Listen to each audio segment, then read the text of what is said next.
Welcome to the question answer session on the topic of cerebellum. So let us get started. Now the question says, which of the following fissures divides the cerebellum into anterior and posterior lobes? So if we look at the external features of the cerebellum, we can divide the cerebellum into various lobes. So these lobes are divided via the fissures, right? So the two fissures that divide the cerebellum into three lobes are the primary fissure and the posterolateral fissure, right? So the primary fissure divides the cerebellum into an anterior lobe and a posterior lobe, okay? So the division of the cerebellum into two lobes is via the primary fissure.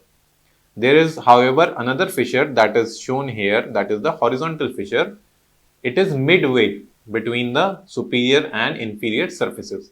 So it simply divides the whole of the cerebellum into an upper half and a lower half, but it has nothing to do in dividing the cerebellum into its various anatomical or functional lobes. Okay, so the primary fissure is the one which is dividing the cerebellum into an anterior lobe and a posterior lobe. So anterior lobe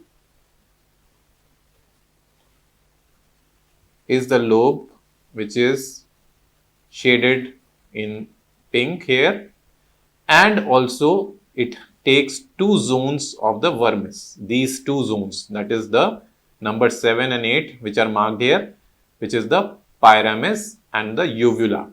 So these areas, that is and functionally or and anatomically, the anterior lobe is consisted of this zones 2 and 3 of the vermis and 7 and 8 of the vermis, right? So the fissure that divides the cerebellum into anterior and posterior lobes is the primary fissure.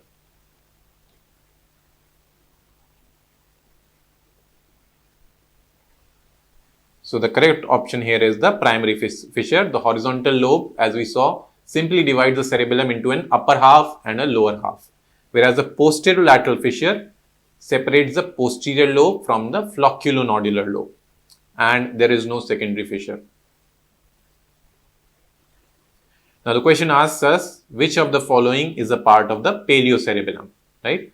So paleocerebellum is the cerebellum which developed after the archicerebellum but developed before the neocerebellum, right? So we have been provided the various parts of the vermis and another part which is the flocculus.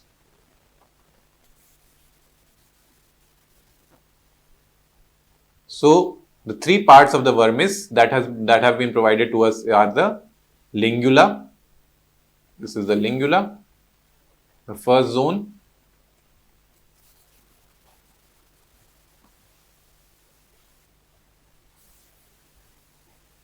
The last zone, that is the uvula, right? And the flocculus. So lingula, the flocculus,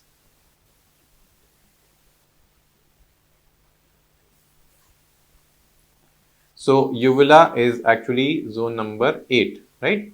Zone number 9 is nodule, okay?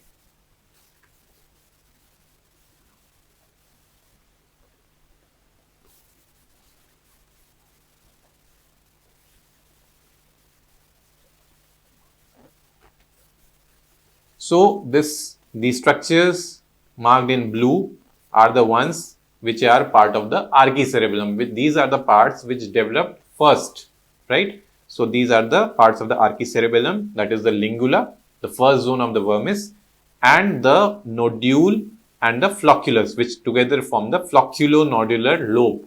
All these three are parts of the archicerebellum, right? So the flocculus, the lingula and the nodule, all of three are part of the archicerebellum.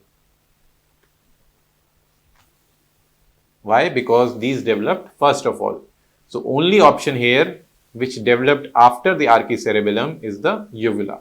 So correct option here is uvula. Uvula is the only part in amongst these which is the part of the paliocerebellum. Now the question says the deep furrow. Now it is not a fissure, it is a furrow. The deep furrow separating the cerebellar hemispheres inferiorly is known as.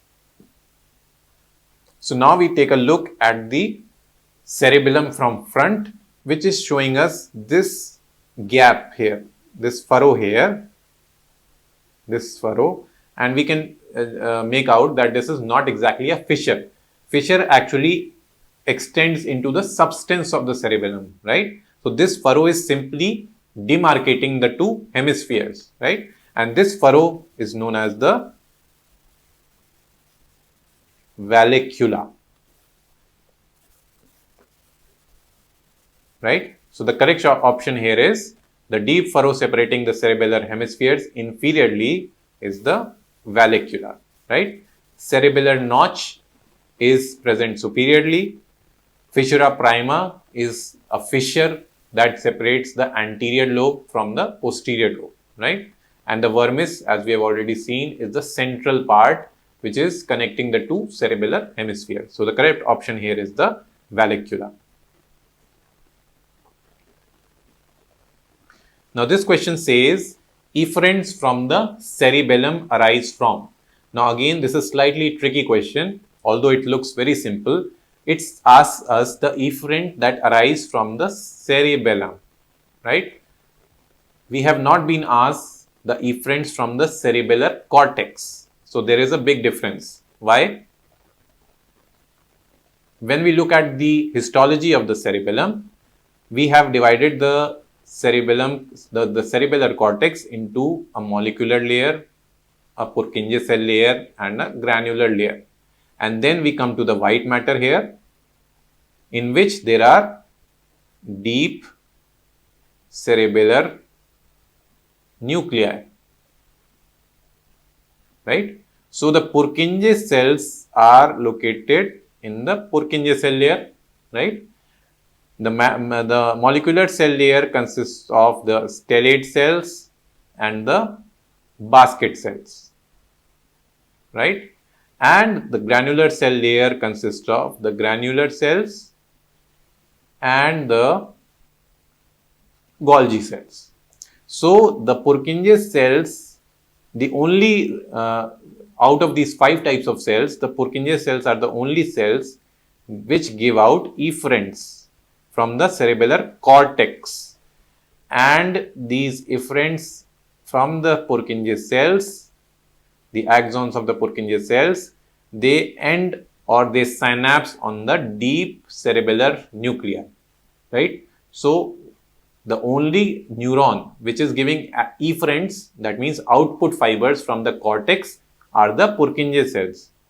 But these output fibers are ending at the deep cerebellar nuclei. They are not going out of the cerebellum. But what we are being asked is efferents from the cerebellum, right?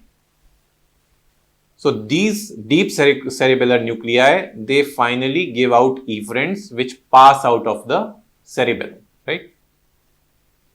So the correct option here would be the deep cerebellar nuclei.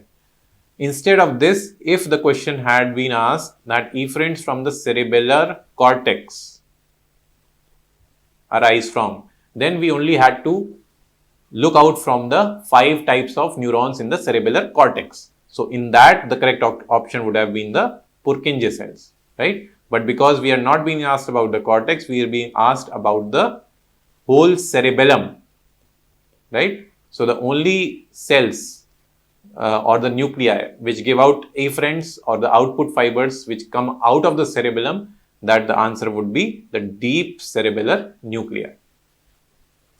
And the other options here are stellate neurons, which were located in the molecular layer. So again, they do not send any efferent out of the cortex. So again, this is not correct.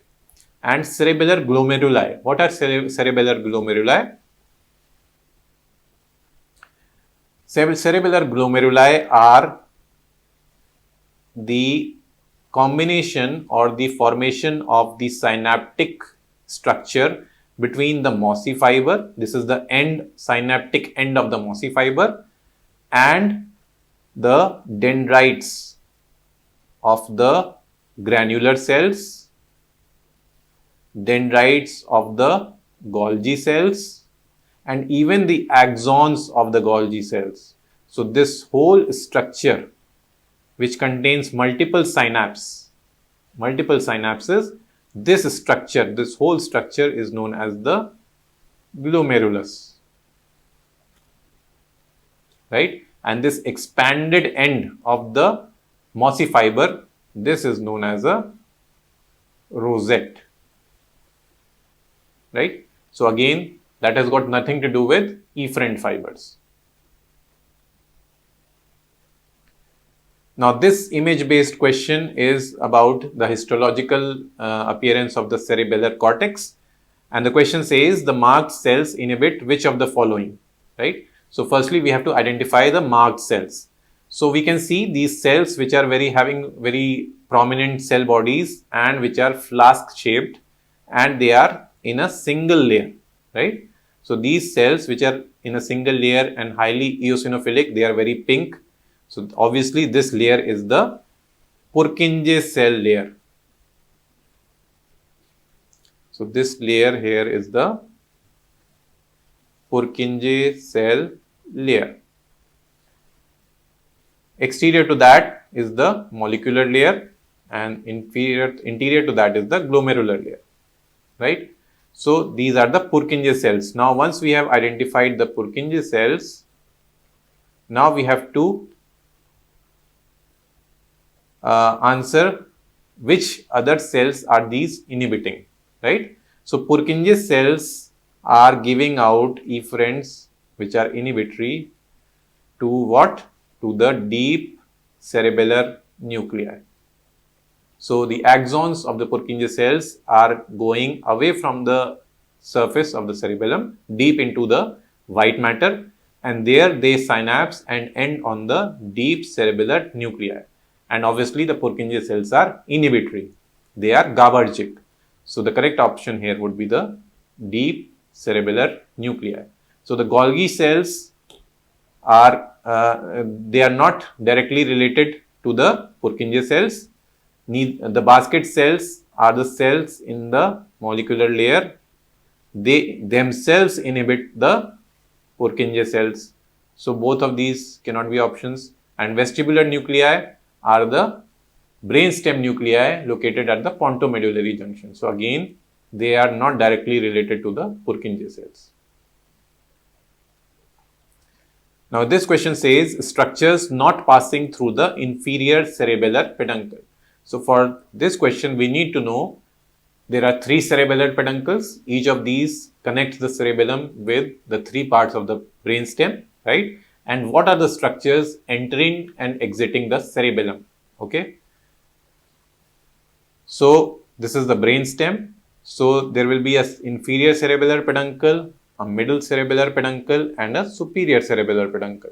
So, the inferior peduncle will connect the cerebellum with the medulla. The middle peduncle will connect it with the pons, and the superior cerebellar peduncle will connect it to the midbrain.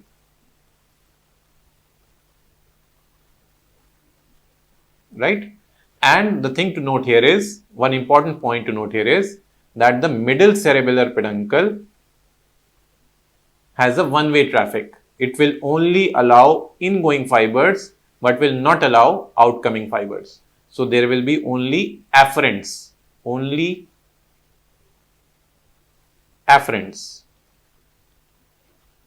entering the middle cerebellar peduncle. No efferents in this peduncle. Rest superior and inferior peduncles have both afferents as well as efferents, right? So, now the options that we have are pontocerebellar, cuniocerebellar, anterior and posterior spinocerebellar, and vestibulocerebellar. So, let us see one by one. So, the pontocerebellar fibers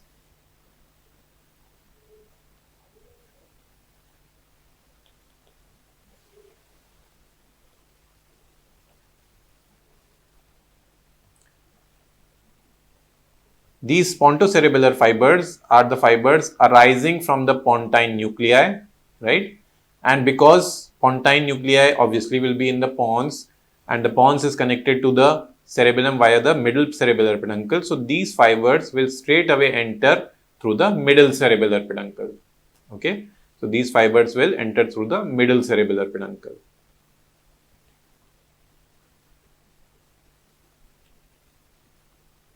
Now, cuneo-cerebellar fibers.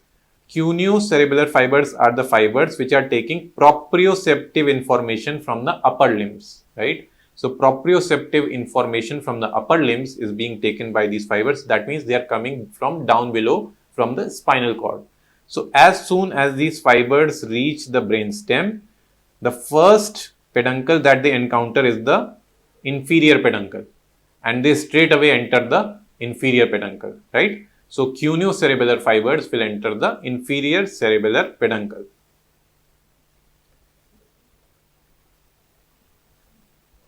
Now, when we talk about the spinocerebellar fibers,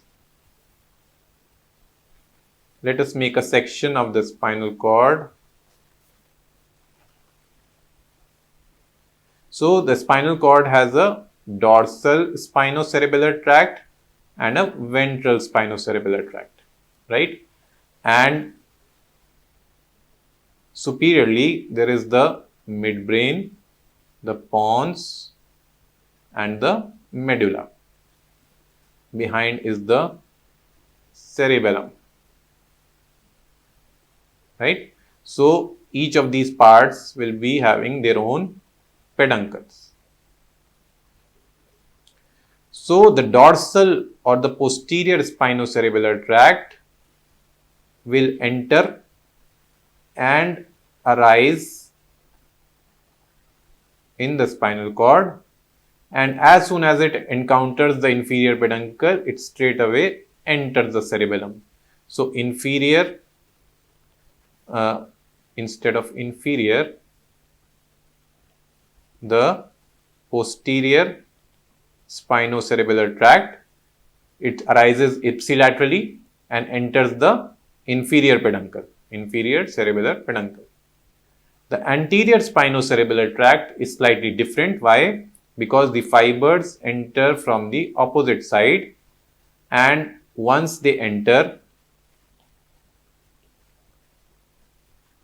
they form the first synapse. The second order neurons, they cross over, right? And then they arise in this anterior spinocerebellar tract. And this tract does not stop at the medulla, it does not stop at the pons, but it reaches the midbrain and then enters the superior peduncle, the superior cerebellar peduncle, right? So, what is the difference between the two? This is the anterior spinocerebellar tract. So, the posterior tract runs ipsilaterally and straight away enters the inferior peduncle as soon as it encounters it. Whereas the anterior spinocerebellar tract is slightly more adventurous, right? Instead of running ipsilaterally, it crosses over in the spinal cord itself, and the uprunning fibers, they do not stop at the medulla, they do not stop at the pons, but they rise till the midbrain and then enter the superior cerebellar peduncle, right? So, we know that the posterior spinocerebellar tracts are entering the inferior cerebellar peduncle, whereas the anterior spinocerebellar tracts are entering the superior cerebellar peduncle. So, we have seen the pontocerebellar fibers entered the middle cerebellar peduncle. The cuneo-cerebellar tract entered the inferior cerebellar peduncle because they are coming from below. So, they straight away enter the inferior peduncle. The anterior spinocerebellar tract, which were the more adventurous ones, A for adventurous. So, they rise till the midbrain and then enter. So, they enter the superior cerebellar peduncle. Whereas the posterior spinocerebellar tract enter the again inferior cerebellar peduncle. Now, we are left with vestibulocerebellar. So, vestibulocerebellar tracts are arising from the vestibular nuclei, and the vestibular nuclei are located at the pontomedullary junction. right? So the shortest route for them to take is the inferior peduncle. So they enter the cerebellum through the inferior peduncle.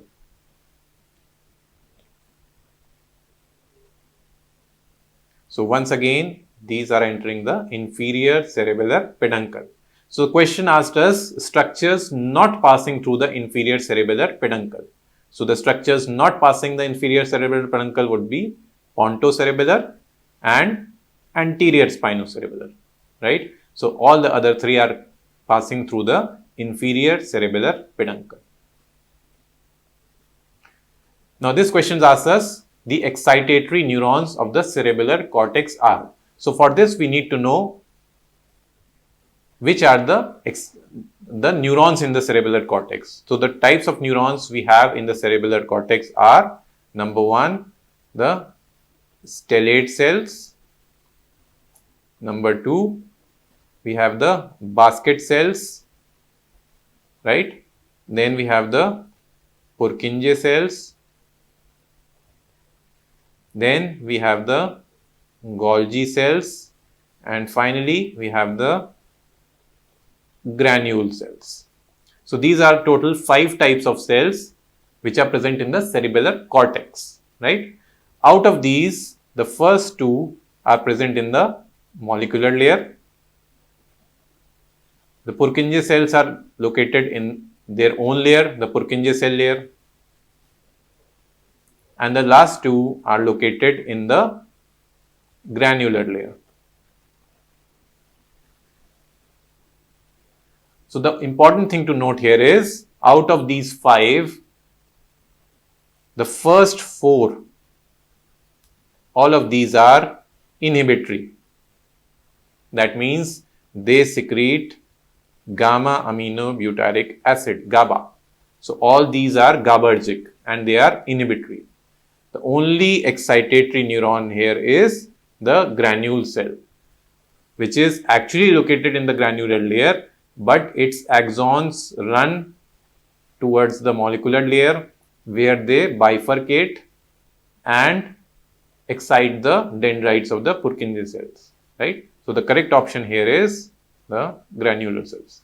Otherwise, all the 3 are inhibitory and all the 3 secrete GABA.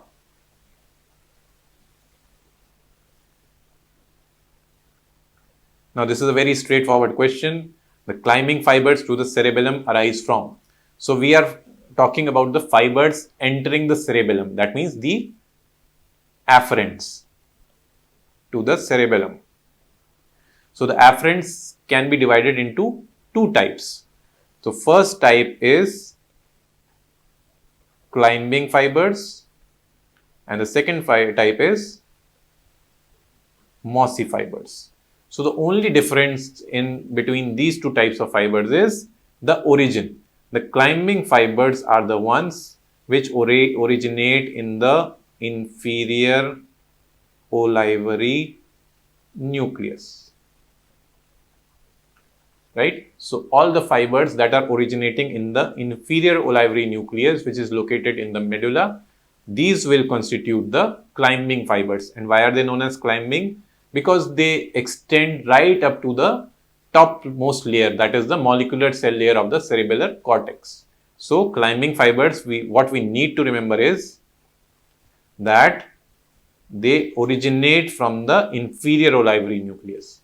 Rest all the fibers which enter the cerebellum, they can be spinocerebellar fibers, they can be from the pontine nuclei, the pontocerebellar, from reticular network, the reticulocerebellar, or from the cortex, the corticocerebellar or the thalamocerebellar. All of the other fibers will be known as the mossy fibers, right? So the answer to this question would be the climbing fibers to the cerebellum arise from inferior olivary complex.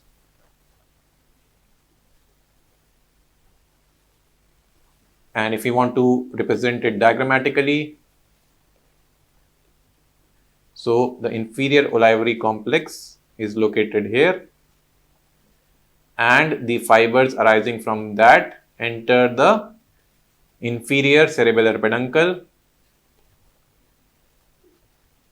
right, and these climbing fibers, they reach the outermost layer of the cerebral cortex. That is why they are known as the climbing fibers. Now this question asks us, the axons of the Purkinje cells end mainly in the. So Purkinje cells, we have seen that the cell bodies are located in the Purkinje cell layer. The dendrites are given up in the molecular layer in a branching pattern, right? And their axons enter the deep part of the cerebellum. So axon is moving away from the surface of the cerebellum, right? So this is the molecular layer, this is the Purkinje cell layer, this is the granular layer. So Purkinje cell bodies are located in the Purkinje cell layer. Their dendritic ends are in the molecular layer, whereas the axons are going towards the deeper parts of the cerebellum, right? So here what are located? Here are located the deep cerebellar nuclei. And the deep cerebellar nuclei could be any of the four which are in pairs: the dentate, the emboliform, the globose, or the fastigious. So the axons of the Purkinje cells will end on any of these four nuclei. So the correct answer here would be the axons of the Purkinje cells end mainly on the cerebellar nuclei. They have got nothing to do with the midbrain, nothing to do with the pons, and nothing to do with the medulla. Again, we are being asked about the type of fibers in the cerebellar peduncle. So the middle cerebellar peduncle transmits which of the following fibers? So as we saw before, the middle cerebellar peduncle is connected to the pons. So the middle cerebellar peduncle, and the important thing to remember here is it contains only ingoing fibers. There is no entry to outgoing fibers. That means I should say there is no room for outgoing fibers. So the pontine nuclei, which are obviously located in the anterior part of the pons, these when enter the cerebellum as pontocerebellar fibers, they will take the straight away the shortest route, that is the middle cerebellar peduncle. So these are the pontine nuclei, right, which are forming the pontocerebellar fibers, and these fibers will take the shortest route possible, that is the middle cerebellar peduncle, right? So the correct answer to this question would be the pontocerebellar fibers, right? The tectospinal fibers do not have any relationship with the cerebellum.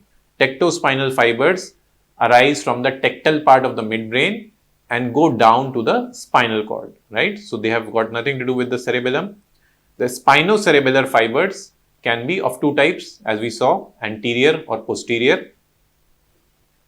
So the posterior or the dorsal spinocerebellar fibers, they enter the inferior peduncle.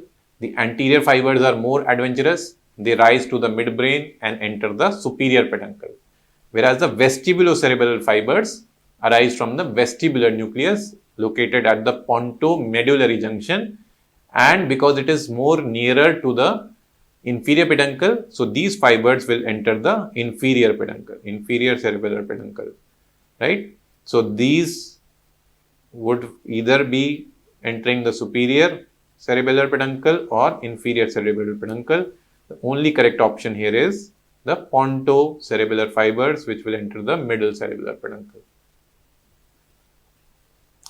Now this question asks us the tremor associated with cerebellar lesions. So cerebellum, when is affected by any condition, for example any tumor or trauma or any hemorrhage, it will cause something, a condition known as the cerebellar syndrome.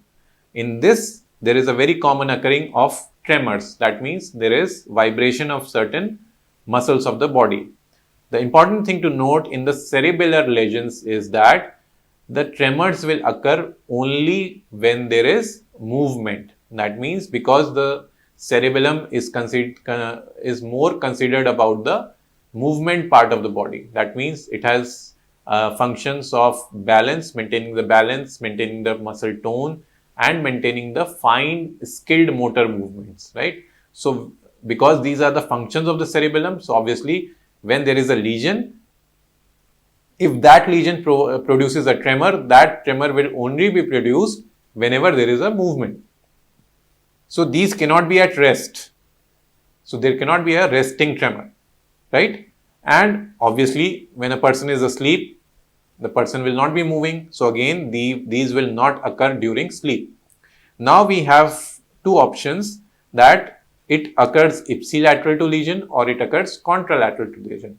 So one thing to remember in cerebellar lesions is that cerebellar lesions,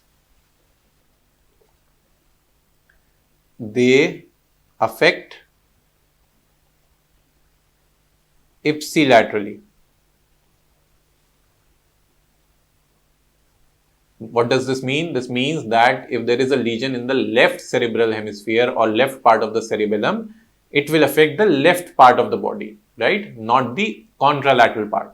So always remember, if there is something related to the cerebellum, any lesion related to the cerebellum, it will always be ipsilateral, right? So the correct option here would be ipsilateral. It occurs ipsilateral to the lesion. Now this question asks us, the dentate nucleus is a part of. So we have seen that there are 4 pairs of deep cerebellar nuclei. So the lateral most is known as the dentate nucleus. Why is it known as the dentate? Because it has serrated margins. It is almost a C-shaped nucleus. It has serrated margins. So serrations is the word for serrations is dentate. So this is the lateral most nucleus. After that, there is an oblong or ovoid nucleus which is known as emboliform, right? So this is emboliform nucleus. Medial to that is the globose nucleus, globular. So emboliform, embolus is the other word used for drop. So it is a drop shaped nucleus, whereas globose, globular, it is a spherical nucleus. And finally, the medial most is the fastigious nucleus, which is also rounded but slightly larger than the globose, right? So we have been asked that the dentate nucleus is a part of, right? So the medial most is the cerebellar vermis. After that, we come to the paravermal area, and finally we come to the cerebellar hemisphere, right? So now we can see that the dentate nucleus cannot be part of the vermis. Okay, so it cannot be part of the vermis because it is located very laterally, whereas vermis is the central part. Then cerebellar hemisphere, obviously dentate is lateral and the hemisphere is also lateral. So this is the correct option. Flocculonodular lobe. Again, if you remember, the flocculonodular lobe is part of the archicerebellum. And archicerebellum is the most primitive part of the cerebellum to develop. And if we correlate the 4 cerebellar nuclei, the fastigious nucleus is part of the archicerebellum. The globose and the emboliform together are part of the paleocerebellum, and the dentate is part of the neocerebellum, right? So flocculonodular lobe is also a part of archicerebellum, and the nucleus which will be related to the flocculonodular lobe will be the fastigial nucleus, right? So fastigial and flocculonodular, both F's are related to the archicerebellum. So dentate nucleus cannot be associated with the flocculonodular lobe. And finally, paleocerebellum, as we have already seen, the middle 2 nuclei, which are also known as, together they are known as nucleus interpositus. That means in between, the position is in between. So together the emboliform and globose are known as nucleus interpositus, and together they are a part of or they are related to the paleocerebellum. Again, the dentate is not a part of paleocerebellum. So the correct option here is cerebellar hemisphere. So this is a pictorial description of the same thing. The cerebellar hemisphere is shown in green, which is related to the dentate nucleus. The vermis is the midline area, which is shown in the red, and the nucleus associated with this is the fastigial nucleus, also related to the flocculonodular lobe, right? So this vermis, the flocculonodular lobe and the fastigial nucleus all are part of the archicerebellum. This blue area, which is the paravermal area, it is related to the interposed nuclei, which is the emboliform and globose, right? So these are related to the paleocerebellum, and obviously the dentate nucleus is related to the cerebellar hemisphere, which is a part of neocerebellum.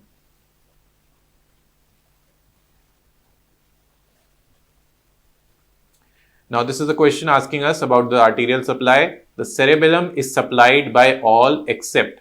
So we need to know which of these arteries is not supplying the cerebellum, right? So when we look at the blood supply of the cerebellum, it is mainly supplied by 3 arteries. Firstly, there is a long artery which is supplying the superior surface of the cerebellum, which is known as the superior cerebellar artery. And this artery originates from the basilar artery. And how is the basilar artery formed? The basilar artery is formed by the combination of 2 vertebral arteries. The left and right vertebral arteries, they join, they combine in just below the initiation of the pons, and then they form the basilar artery. So the superior cerebral artery is a branch of the basilar artery. That is an important point to be remembered, because this can be asked as a separate question, that the superior cerebellar artery is a branch of what, right? Then secondly, this superior cerebellar artery supplies the superior surface of the cerebellum, right, from each side, from the left and right side. Then the inferior surface of the cerebellum is, the arterial supply is divided into an anterior part and a posterior part. So anterior part is supplied by the anterior inferior cerebellar artery, right? And the posterior part is supplied by the posterior inferior cerebellar artery. So inferiorly, there are 2 arteries, one supplying the anterior half, one supplying the posterior half. So anterior inferior cerebellar artery is a branch again of the basilar artery. Again, it is a branch of basilar artery.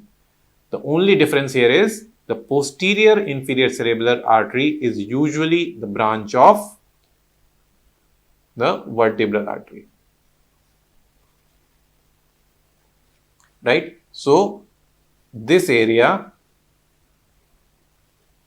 of the inferior part of the cerebellum, which is supplied by the posterior inferior cerebellar artery, this posterior inferior cerebellar artery is actually a branch of the vertebral artery. Okay, the other 2 arteries are branches of the basilar artery. So the correct option here should be the cerebellum is supplied by all except. So superior cerebellar artery, it is a correct that it supplies the superior surface of the cerebellum. Anterior inferior cerebellar artery supplies the anterior part of the inferior surface of the cerebellum. Posterior inferior cerebellar artery again supplies the posterior part of the inferior surface of the cerebellum, but middle cerebellar artery is the wrong option here. That means that is the correct answer, right? So that is the correct answer, and this is the branch, superior is the branch of the basilar artery, anterior inferior again branch of basilar artery, and posterior inferior is the branch of vertebral artery. That is something which needs to be remembered.